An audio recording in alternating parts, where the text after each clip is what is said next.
I want to bring in now CTV News U.S. political analyst Eric Ham into this conversation. Eric, thanks for being here again. Good to be with you. Thanks for having me. Can you just talk about how rare it is? Because we heard other state officials speaking about it earlier again, that they are being excluded from the investigation. The FBI is not sharing evidence and what it appears to be crucial evidence in this case. I think they're going to try to conduct their own investigation as much as possible, but how rare is a situation like this? Well, this is highly unusual. Oftentimes, when you have a shooting like this, a high-profile shooting that involves a federal agent, and given the fact that there are so many different vantage points, so much evidence, video evidence that is already out there, it would actually stand to reason that there would be a number of investigations taking place, not only to ensure transparency, but also to ensure that the investigation was above board. The fact now that the FBI has come in and sort of closed ranks, particularly when we've already heard from the president himself has weighed in, the director of Homeland Security, as well as the vice president. Not only does this become a massive political flashpoint, but now that the FBI is involved, and of course we know how Kash Patel has operated as a lightning rod himself.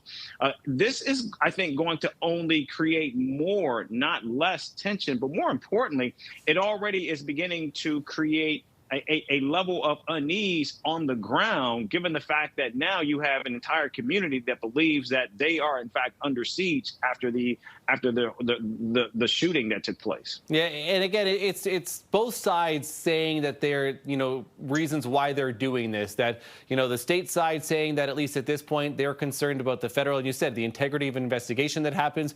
The FBI and the Justice Department trying to say, or at least trying to justify this move by saying that they can't afford any leaks, that they don't need anything else to happen along those lines. So at least for now, how does someone feel better about that? And do you expect at any point that this might change, or now that they're down this path, this is what's going to happen? I think what we're seeing here is both sides are now, not only is there a lack of trust, but there is an us versus them taking place. And that has already been the culture and the climate that this administration has already operated under.